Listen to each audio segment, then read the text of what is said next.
Hi friends, പുതിയൊരു വീഡിയോയിലേക്ക് എല്ലാവർക്കും സ്വാഗതം. വസുന്ധരയും ശിവാനിയും കൂടി നേരെ CK ചന്ദ്രബോസിനെ കാണാൻ വേണ്ടി അവരുടെ ഓഫീസിലേക്ക് പോവുകയാണ്. എന്നിട്ട് ചന്ദ്രബോസുമായിട്ട് സംസാരിക്കാൻ കേട്ടോ.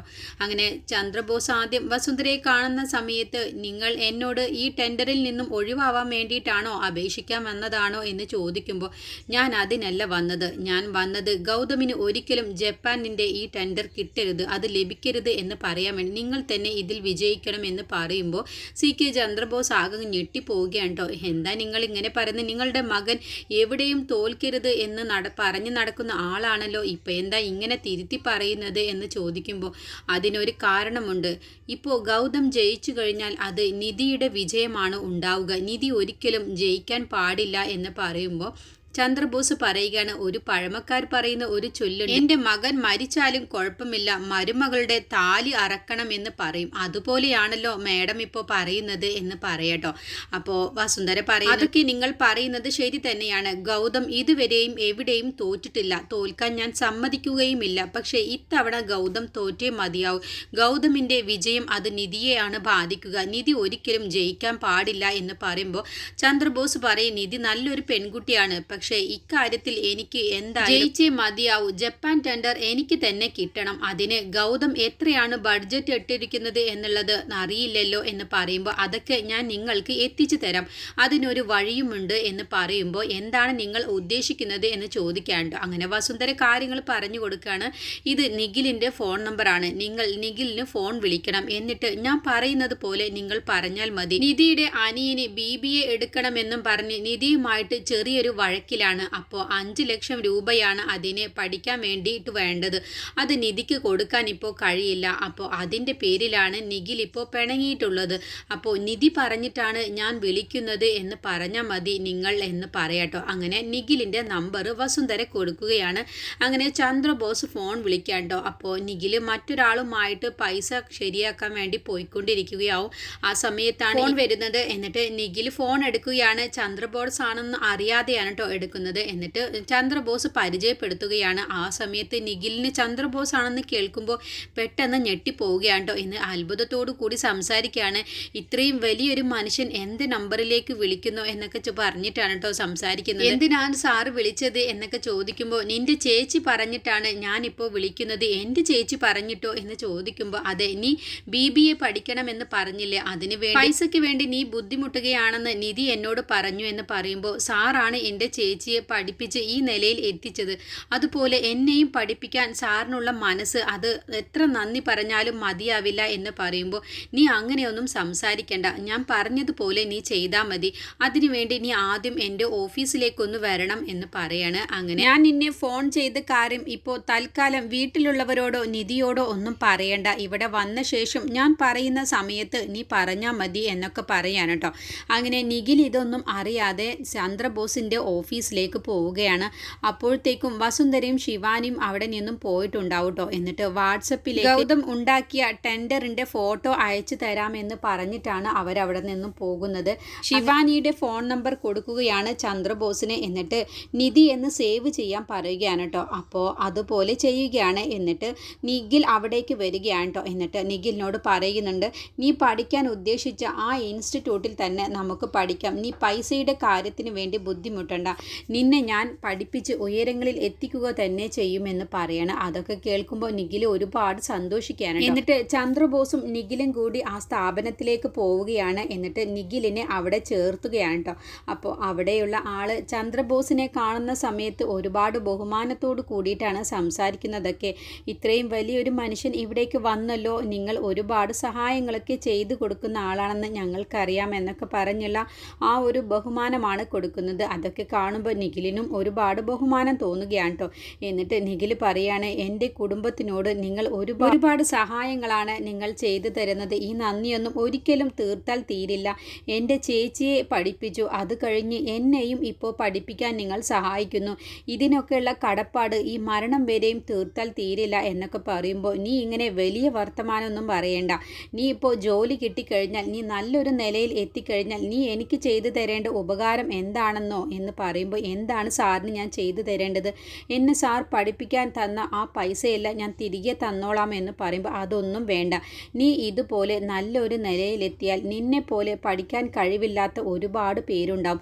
അവരെ ആരെങ്കിലും നീയും ഇതേപോലെ സഹായിച്ചാൽ മതി എന്ന് പറയട്ടോ. അത് കേൾക്കുമ്പോൾ നിഖിലിന് വീണ്ടും ഇതൊരു വലിയ മനുഷ്യൻ തന്നെ, എന്തൊരു നല്ല സ്വഭാവമാണ് എന്നൊക്കെ നിഖിൽ മനസ്സിൽ ചിന്തിക്കുകയാണ് ചന്ദ്രബോസിനെ കുറിച്ച്. ഞാൻ ചേച്ചിയോട് ഇക്കാര്യമൊക്കെ പറഞ്ഞുകൊണ്ട് സഹായം ചെയ്തതിനെല്ലാം തന്നെ ഞാൻ ചേച്ചിയെ ഒരുപാട് തെറ്റിദ്ധരിച്ചു.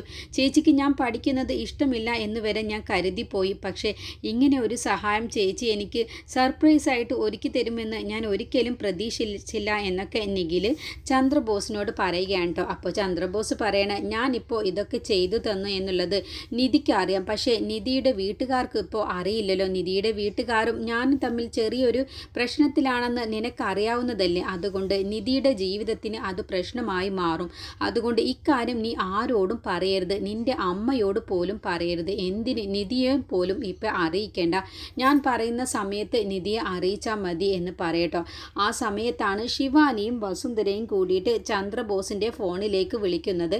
എന്നിട്ട് നിൻ്റെ ചേച്ചി ഇതാ വിളിക്കുന്നു എന്നും പറഞ്ഞ് നിധിയുടെ പേര് കാണിച്ചു കൊടുക്കാൻ കേട്ടോ. അപ്പോൾ ശിവാനിയാണ് വിളിക്കുന്നത് എന്നുള്ള കാര്യം നിഖിലിന് അറിയില്ല. എന്നിട്ട് ശിവാനി നിധിയുടെ സൗണ്ടിൽ സംസാരിക്കാൻ കേട്ടോ. സാറിനോട് എത്ര നന്ദി പറഞ്ഞാലും മതിയാവില്ല. എൻ്റെ ജീവിതവും സാറ് ഒരു കരക്കടുപ്പിച്ചു. അത് കഴിഞ്ഞ് എൻ്റെ അനിയനെയും സഹായിക്കുന്നു. ഇതിനൊക്കെ എങ്ങനെ പറയണം എന്ന് അറിയില്ല. ഞങ്ങളുടെ ജീവിതം സാറിൻ്റെ മുന്നിൽ കടപ്പെട്ടിരിക്കുന്നു എന്നൊക്കെ പറയട്ടെ. അപ്പോൾ അതെല്ലാം തന്നെ ചന്ദ്രബോസ് സ്പീക്കറിലിട്ടിട്ട് നിഖിൽ കേൾക്കാൻ വേണ്ടിയിട്ടാണ് പറയുന്നത്. ശിവാനിയാണ് ഈ സംസാരിക്കുന്നത് എന്നുള്ളത് നിഖിലിന് അറിയില്ല കേട്ടോ. അങ്ങനെ ഒരുപാട് ഒത്തുകളികളാണ് വസുന്ധരയും ശിവാനിയും ചന്ദ്രബോസും കൂടി ചെയ്യുന്നത്.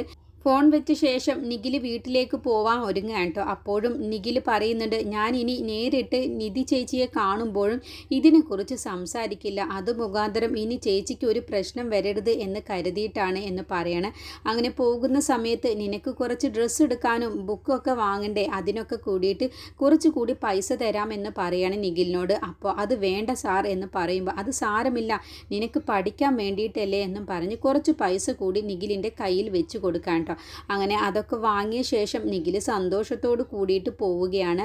അങ്ങനെ നിഖിലിനോട് പറഞ്ഞ പോലെ തന്നെ പഠിക്കുന്ന കാര്യം നിധിയെയും അമ്മയെയും ഒന്നും അറിയിക്കാതെ തന്നെയാണ് നിഖിൽ ഇത് പഠിക്കാൻ ഒരുങ്ങുന്നത്. നിധിയാണ് ഇതിൻ്റെയൊക്കെ പുറകിലെന്നാണ് കേട്ടോ നിഖിൽ മനസ്സുകൊണ്ട് വിചാരിച്ചിട്ടുണ്ടാവുക. പക്ഷേ ആ സത്യം വൈകാതെ തന്നെ ഇനി പുറത്തറിയും. നിഖിൽ തന്നെ അത് പറഞ്ഞു കൊടുക്കും. അങ്ങനെ വസുന്ധരയും ശിവാനിയും കൂടി ഓഫീസിൽ പോയ യൂണിയൻ ലീഡറിനെ കാണുകയാണ് കേട്ടോ. എന്നിട്ട് അയാളോട് പറയുകയാണ്, ഞാൻ പോലെ നിങ്ങൾ ചെയ്താൽ മതി, എന്നിട്ട് മാത്രമാണ് ഈ ടെൻഡർ നമുക്ക് ചന്ദ്രബോസിന് കൊടുക്കാൻ കഴിയുകയുള്ളൂ എന്ന് പറയണം. അപ്പോൾ അതിനെന്താണ് ചെയ്യേണ്ടത് എന്ന് ചോദിക്കാൻ കേട്ടോ.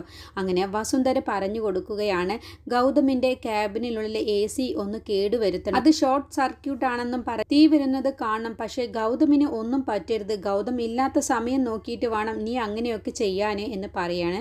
അങ്ങനെ അവർ പറഞ്ഞു കൊടുത്തതുപോലെ തന്നെ ആ യൂണിയൻ ലീഡർ ഗൗതമിൻ്റെ ക്യാബിൻ്റെ അവിടേക്ക് ചെല്ലുകയാണ്. ആ സമയത്ത് ഗൗതം ബാത്റൂമിലേക്ക് പോയിട്ടുണ്ട്. പിന്നീട് അയാൾ നേരെ ക്യാബിനകത്തേക്ക് കയറുകയാണ്. ഗൗതം ഇല്ല എന്ന് മനസ്സിലാക്കിയ ശേഷം AC-യിലേക്ക് ഒന്ന് സ്പ്രേ ചെയ്യുകയാണ് കേട്ടോ. 2 സെക്കൻഡിനുള്ളിൽ AC കേടായി അതിൽ നിന്നും തീ വരുന്നതായിരിക്കും എന്ന് അയാൾ തന്നെ സ്വയം പറയുകയാണ്. എന്നിട്ട് അയാൾ പുറത്തേക്ക് ഇറങ്ങാൻ നിൽക്കുന്ന സമയത്താണ് ഗൗതം ബാത്റൂമിലുള്ള കാര്യം അയാൾ മനസ്സിലാക്കുന്നു. അയ്യോ, ഗൗതം സാർ ബാത്റൂമിലുണ്ടല്ലോ, വസുന്ധര മേഡം അറിഞ്ഞു കഴിഞ്ഞാൽ എന്നെ ജീവനോട് വെച്ചേക്കില്ലല്ലോ, എന്തായാലും അറിയാത്ത ഭാവം നടിക്കാം എന്നും പറഞ്ഞ് അയാൾ പുറത്തേക്ക് ഇറങ്ങുകയാണ്. എന്നിട്ട് ഒന്നും അറിയാത്ത ഭാവത്തിൽ അയാൾ അവിടെ മാറി നിൽക്കുകയാണ്. പിന്നീട് ഗൗതം പുറത്തിറങ്ങുന്ന സമയത്ത് റൂം നിറയെ പുകയും തീയുമാവും കാണുന്നത്. ആ സമയത്ത് ഗൗതം പെട്ടെന്ന് നിലവിളിക്കുകയാണ്.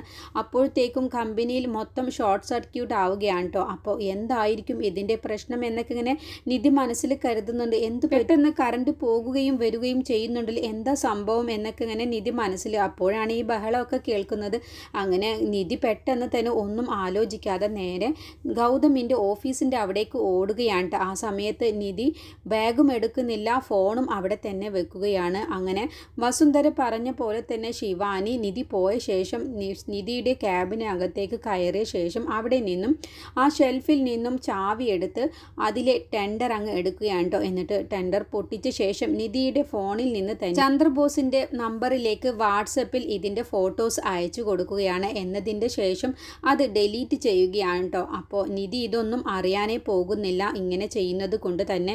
പിന്നീട് പ്രശ്നം വരുന്ന സമയത്ത് നിധിയെ ഒറ്റിക്കൊടുക്കാം എന്നാണ് കേട്ടോ വസുന്ധരയും ശിവാനിയും കൂടി മനസ്സിൽ കണക്ക് കൂട്ടി വെച്ചിരിക്കുന്നത്. അങ്ങനെ അയാൾക്ക് വീണ്ടും ടൈപ്പ് ചെയ്യുകയാണ്. എൻ്റെ അനിയനെ പഠിക്കാൻ സഹായിച്ചതിൽ ഒരുപാട് നന്ദിയുണ്ട്. അതിന് വേണ്ടിയിട്ടാണ് സാറിന് ഞാൻ ഇങ്ങനെ ഒരു സഹായം ചെയ്യുന്നത് എന്നൊക്കെ ശിവാനി അതിൽ നിധി എഴുതുന്ന പോലെ ടൈപ്പ് ചെയ്ത് സെൻഡ് ചെയ്യുകയാണ്. അപ്പോഴത്തേക്കും നിധി ഗൗതമിനെ രക്ഷിക്കാൻ വേണ്ടി ഓടി ചെല്ലുകയാണ് കേട്ടോ. അങ്ങനെ എല്ലാവരും കൂടി ബഹളം വെക്കുകയാണ്. ഗൗതം സാറിന് എന്തെങ്കിലും പറ്റുമോ എന്നുള്ള പേടിയാണ് കേട്ടോ നിധിക്ക്. അപ്പോഴാണ് നിധിയുടെ കൺമുന്നിൽ ഫയർ കെടുത്താൻ ഉപയോഗിക്കുന്ന സ്പ്രേ അവിടെ കാണുന്നത്. അങ്ങനെ അത് ഉപയോഗിച്ച് ആ ഫയറൊക്കെ നിധി കെടുത്തുകയാണ് കേട്ടോ. എന്നിട്ട് ഗൗതമിൻ്റെ റൂമിൽ കയറി ഗൗതമിനെ അവിടെ നിന്നും രക്ഷിക്കുകയാണ്. അങ്ങനെ വസുന്ധര ഒന്നും അറിയാത്ത ഭാവത്തിൽ വസുന്ധരയും ശിവാനിയും കൂടി ഓടി വരികയാണ് കേട്ടോ. ഗൗതം മോനെ എനിക്ക് എന്തെങ്കിലും സംഭവിച്ചു, എന്താ ഉണ്ടായത് എന്നൊക്കെ ചോദിക്കുകയാണ് കേട്ടോ. അറിയില്ല അമ്മേ, ഞാൻ ബാത്റൂമിലായിരുന്നു. പുറത്തിറങ്ങി വന്ന് നോക്കുന്ന സമയത്ത് നിറയെ തീയാണ് റൂമിൽ ഉണ്ടായിരുന്നത്. എന്താ ഷോർട്ട് സർക്യൂട്ട് ആണെന്ന് തോന്നുന്നു എന്ന് പറയുമ്പോൾ എന്തായാലും മോനെ വാ നമുക്കൊന്ന് ഹോസ്പിറ്റലിലേക്ക് പോവാം എന്ന് പറയുമ്പോൾ അതിൻ്റെ ഒന്നും ആവശ്യമില്ല അമ്മേ, എനിക്ക് ഒരു കുഴപ്പവും വന്നില്ല. കറക്റ്റ് സമയത്ത് നിധി എന്നെ വന്ന് രക്ഷിച്ചു, അല്ലായിരുന്നെങ്കിൽ എനിക്ക് എന്തെങ്കിലും സംഭവിച്ചേനെ എന്നൊക്കെ പറയാം. അങ്ങനെ ടെൻഡർ ഒറ്റക്കാരം ഒന്നും അറിയാതെ നിധിയും ഗൗതമും നേരെ വീട്ടിലേക്ക് പോവുകയാണ്. അങ്ങനെ വസുന്ധരയും ശിവാനിയും മനസ്സിൽ വിചാരിച്ച കാര്യം നടക്കുകയും ചെയ്യുകയാണ് കേട്ടോ.